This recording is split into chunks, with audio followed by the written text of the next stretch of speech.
Hello दोस्तों, नमस्कार। स्वागत है आप सभी का आपके अपने यूट्यूब चैनल में। देखिए, एसएससी जीडी 29 नवंबर को तीनों ही शिफ्टों का जो एग्ज़ाम है वो ख़त्म हो गया है।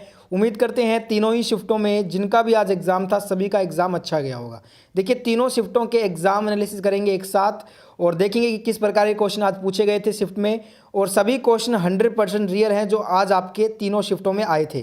तो जिन भी दोस्तों का आगे आने वाले दिनों में पेपर है, वीडियो पूरा एंड तक देखिएगा क्योंकि बहुत सारे क्वेश्चन अब रिपीट हो रहे हैं। तो चलिए वीडियो स्टार्ट किया जाए।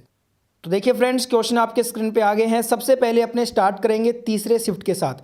देखिए, तीसरे शिफ्ट में आज आपसे एक करंट अफेयर का क्वेश्चन पूछा गया कि नवंबर 2020 को किसे अंतर्राष्ट्रीय क्रिकेट परिषद यानी कि आईसीसी के नए स्वतंत्र अध्यक्ष के रूप में चुना गया है। तो देखिए, ये चुना गया है ग्रेग बार्कले को। तो यहाँ पे आपका आंसर था ग्रेग बार्कले। नेक्स्ट एक क्वेश्चन दोस्तों आया था हिंदी में थर्ड शिफ्ट में, उल्टे पांव लौटना मुहावरे का अर्थ बताइए। इसका अर्थ होगा कहीं पहुँचते ही वहाँ से पूर्व स्थान की ओर चल पड़ना। ठीक है। एक आया था कि घर का पर्यायवाच्य बताइए। घर शब्द का पर्यायवाच्य तो देखिए, गृह, सदन, भवन, आलय, निकेतन, शाला, कुटीवास, धाम, आवास, ये सभी क्या हैं? घर के पर्यायवाच्य हैं। इनमें से जो भी आज ऑप्शन में आया था वो आपको आंसर करना था। एक पूछा था कि इंडिया एन इंट्रोडक्शन पुस्तक के लेखक कौन है? तो ये है खुशवंत सिंह है। एक प्रश्न आपसे पूछा था हिंदी में कि ये जो शब्द आपको दिया गया है इसका आपको शुद्ध वर्तनी बताना था। यहाँ पे जो ये शब्द लिखा है ना, ये अशुद्ध है, और यहाँ पे जो मैंने लिखा है ना, ये इसका शुद्ध रूप है। ठीक है। एक प्रश्न आया था स्वयं का विलोम शब्द बताइए। स्वयं का हो जाएगा विलोम दूसरा। एक प्रश्न आया था दोस्तों शाश्वत का विलोम शब्द बताइए। शाश्वत का विलोम होगा क्षणिक। एक आया था कि मास में एक बार आने वाला के लिए एकल शब्द बताइए। मास में एक बार आने वाला के लिए एकल शब्द होगा मासिक।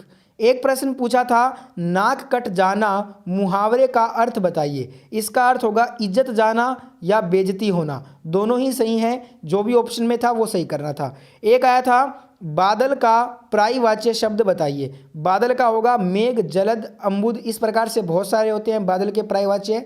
एक प्रश्न आया था दुनिया के सभी मजदूर एकजुट हों, यह नारा किसने दिया था? यह नारा दिया था कार्ल मार्क्स ने। एक प्रश्न आया था सीमांत गांधी के नाम से किसे जाना जाता है? तो खान अब्दुल गफ्फार खान को सीमांत गांधी के नाम से जाना जाता है। एक प्रश्न पूछा गया था वर्तमान में भारतीय संविधान में कुल कितनी अनुसूचियां हैं? तो वर्तमान में भारतीय संविधान में कुल 12 अनुसूचियां हैं। एक प्रश्न पूछा था जंगल सफारी पार्क का 2020 में उद्घाटन किसने किया था? तो पीएम नरेंद्र मोदी ने नर्मदा जिले के केवड़िया में जंगल सफारी सरदार पटेल प्राणी उद्यान का उद्घाटन किया था। एक प्रश्न आया था कि संविधान दिवस किस दिन को मनाया जाता है? संविधान दिवस 26 नवंबर को मनाया जाता है। एक प्रश्न पूछा था देखिए आपसे गे की शुद्ध वर्तनी पूछी थी। गे की शुद्ध वर्तनी ये जो है ना, यहाँ पे मैंने सही रूप में इसको लिखा है। एक प्रश्न आया था डोमिनिक थीम किस देश के टेनिस खिलाड़ी हैं? तो ये ऑस्ट्रिया देश के टेनिस खिलाड़ी हैं। ठीक है फ्रेंड्स। नेक्स्ट देखिए अपने क्वेश्चन करने वाले हैं। एक पूछा था अंतर्राष्ट्रीय ओलंपिक समिति का मुख्यालय कहाँ पे है? तो ये आपका स्विट्जरलैंड में हो जाएगा। एक प्रश्न था 2024 ओलंपिक से कि ओलंपिक खेलों में कौन सा खेल शामिल किया जाएगा? तो ये ब्रेक डांस शामिल किया जाएगा। ये अब अपने जो क्वेश्चन करने वाले हैं फर्स्ट शिफ्ट के हैं। कुछ क्वेश्चन जो रह गए थे सुबह वाली एनालिसिस में। द्वितीय पंचवर्षीय योजना किस मॉडल पर आधारित है? तो ये आपका महालनोबिस योजना पर आधारित होगी। एक प्रश्न है कि देखिए स्वतंत्र भारत में जो प्रथम आम चुनाव हुआ वो कब हुआ था? ये 25 अक्टूबर वर्ष 1951 को हुआ था। ये सेकंड शिफ्ट का क्वेश्चन है। एक प्रश्न है कि नागरिकता अधिनियम कब पारित किया गया? तो ये वर्ष 1955 में पारित किया गया। जो भाग 2 है ना, ये नागरिकता से संबंधित है और अनुच्छेद 5 से 11 नागरिकता के विषय में दिया गया है। देखिए, जो कुछ क्वेश्चन अपने वैसे तो सेकंड शिफ्ट का एनालिसिस पहले ही कर चुके हैं चैनल पे, पर कुछ क्वेश्चन जो रह गए थे सेकंड शिफ्ट में वो अपने देखेंगे सेकंड शिफ्ट के। जैसे कि एक क्वेश्चन था निम्नलिखित में से कौन सा मिश्र धातु है? देखिए, अब ये सभी जो है ना इस्पात, पीतल, कांसा, सोल्डर, ये सभी क्या है? मिश्र धातुएं होती हैं। एक आया था दोस्तों आदि कैलाश पर्वत कहाँ पर स्थित है?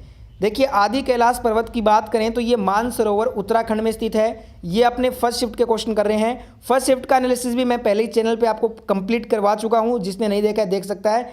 और उसमें जो कुछ क्वेश्चन रह गए थे वो क्वेश्चन देखेंगे फर्स्ट शिफ्ट के।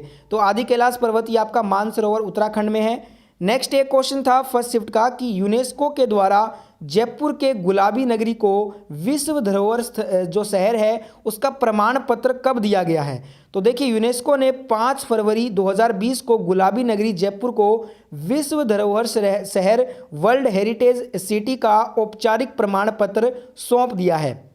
एक प्रश्न था दोस्तों, 6 वर्ष से कम आयु के बालकों के लिए जो प्रारंभिक बाल्यावस्था जो है ना उसकी देखरेख और शिक्षा का उपबंध ये किस आर्टिकल से संबंधित है। तो ये आर्टिकल 45 से जो है ना वो रिलेटेड है। एक प्रश्न था जैसे कि सिख धर्म के जो छठे गुरु हैं ना वो कौन थे।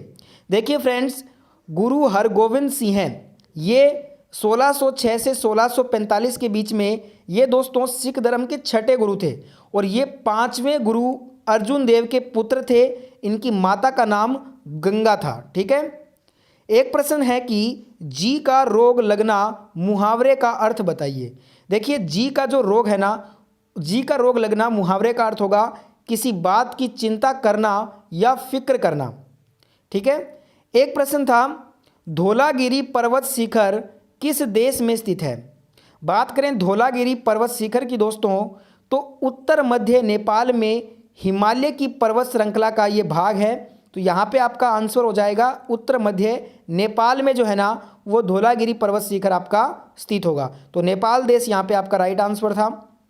एक प्रश्न था कि इनमें से किसका परमाणु क्रमांक जो एटॉमिक मास है वो सबसे ज़्यादा होगा। देखिए फ्रेंड्स, जो परमाणु द्रव्यमान होगा एटॉमिक मास ये पोटेशियम का सबसे ज़्यादा होगा। परमाणु द्रव्यमान इसका 39.0983 होता है। और वहीं बात करें जो पोटेशियम है इसका एटॉमिक नंबर की तो 19 जो है ना इसका ये परमाणु संख्या है। एक प्रश्न था ओलिवर ट्विस्ट, जो ओलिवर ट्विस्ट है नामक जो पुस्तक है ना इसके लेखक कौन है। ओलिवर ट्विस्ट नामक पुस्तक के लेखक हैं चार्ल्स डिकेंस। ठीक है दोस्तों। देखिए फ्रेंड्स, सभी जो आज के क्वेश्चन थे ना थर्ड शिफ्ट के मैंने आपको सभी क्वेश्चन करवा दिए हैं। फर्स्ट सेकंड शिफ्ट के जो कुछ क्वेश्चन अपने वैसे फर्स्ट और सेकंड शिफ्ट का एनालिसिस पहले ही चैनल पे कंप्लीट रूप से कर चुके हैं और जो कुछ क्वेश्चन रह गए थे फर्स्ट सेकंड के एनालिसिस में वो मैंने आपको इस वीडियो में करवा दिए हैं। अगर फिर भी अगर आपको कोई डाउट है तो आप कमेंट में पूछ सकते हैं।